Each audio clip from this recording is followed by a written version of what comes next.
The way you respond to bad games as an athlete will either lead to a slump or it will lead to you bouncing back and playing well the next game. In this episode, I'm going to walk you through how to respond to a bad game, to see it as a learning opportunity, and most importantly, to put yourself in a position to bounce back strong.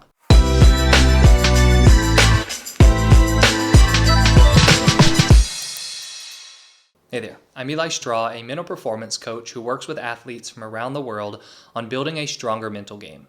One of the most common challenges I see athletes deal with is responding poorly to a bad game. But what does that actually mean? Well, when we respond poorly to bad games, it involves us criticizing ourselves and then trying to force ourselves to play well to turn things around. So if you're trying to force something, right? You're trying to make something happen.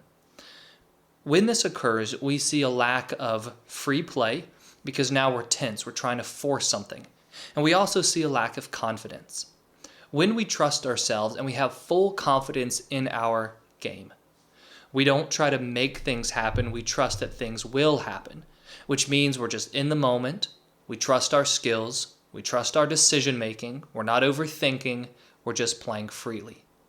But when you have a poor game and then you criticize yourself, so then your confidence drops. Going into the next game, there will be a lot more tension present, and then you try to force things. And then also what can happen is we see our focus become fixed on the result because we're trying to have a great game to the point where we are putting an extreme amount of pressure on ourselves. This idea of over-controlling the next game is really where we see slumps form. I work with a lot of players, especially baseball players, softball players who, deal with slumps. For them, a lot of times it's hitting slumps, where they have a game where they go 0 for 4, and then the next game they're feeling pressure to turn things around. So then at the plate, they're tense, they're over-swinging, they're over-aggressive, or maybe they're hesitating and they're not swinging at strikes, but they're swinging at balls because they're just all over the place and they're overthinking at the plate. That's not a position for them to succeed because they're in a position to fail since they are putting so much pressure on themselves.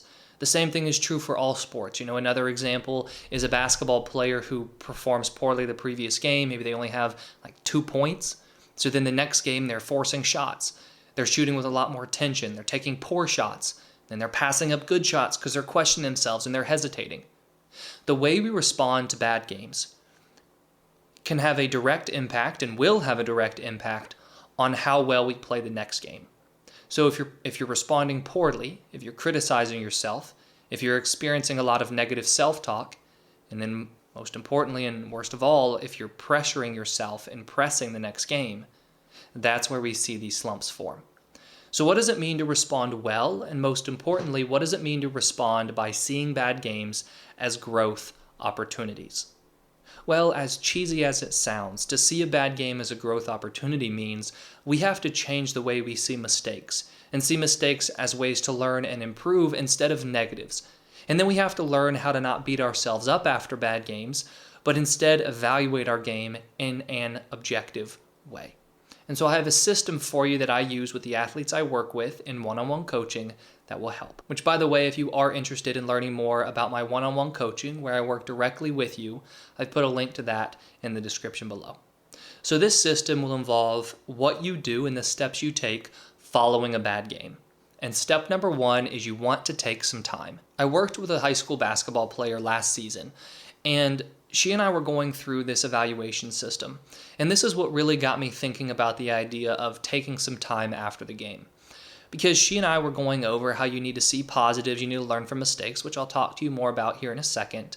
But she kept telling me that even though she tried to think about the positives, she just could not stop herself from criticizing and beating herself up after the bad games. And she was telling me that the last thing she wants to do is think about and evaluate the game. And the more I thought about that, and then the more I applied this idea to other athletes, the more I realized we do need to give ourselves some time after bad games happen to kind of just come down a little bit, calm ourselves down, allow time to pass to where we're then able to actually think about the game in a productive way. So what I mean by taking some time is, you don't want to immediately start thinking about the game right after the game happens, because we have all these normal emotions. You're disappointed in yourself, you're frustrated. So we have to give ourselves some time to cool off. Maybe this involves waiting until the next day. Maybe it involves waiting a couple of hours before you start thinking about the bad game.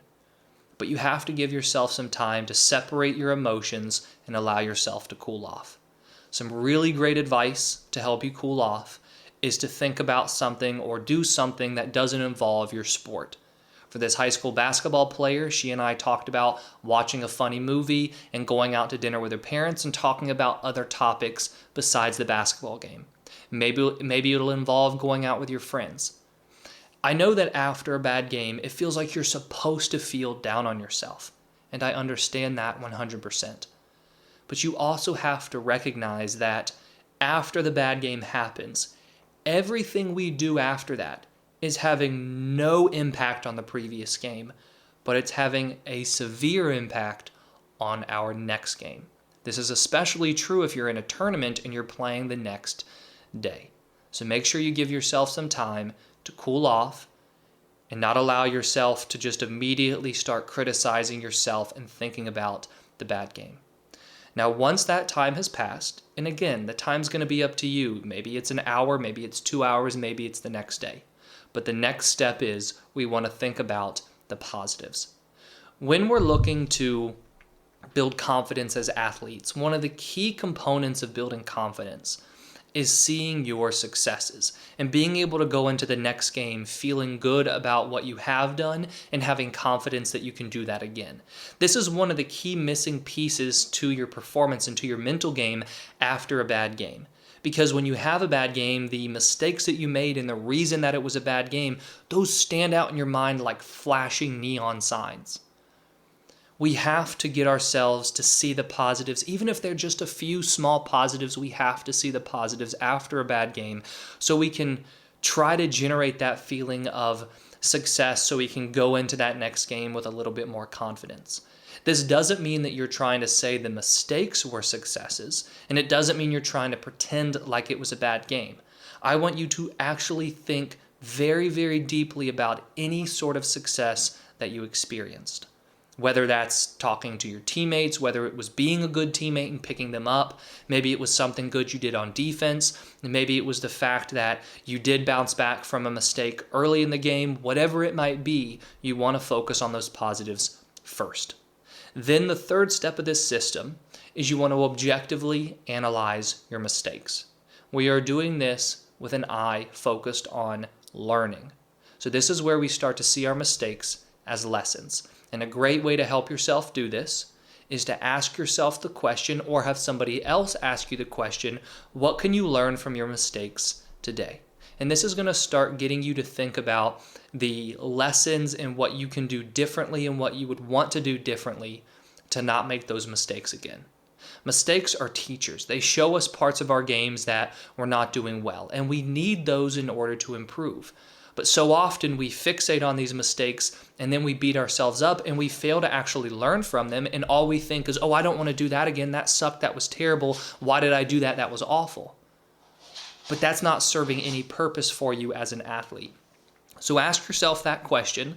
Maybe write it down. That's a great way to do this, to get yourself thinking about what do I need to do differently next time I play, or what do I need to focus on during practice this week. And then the last step of this system is you need to actually apply what you learned. This will involve you looking at your mistakes, like I said, and thinking, what can I learn, or what are the lessons that I can learn from those mistakes?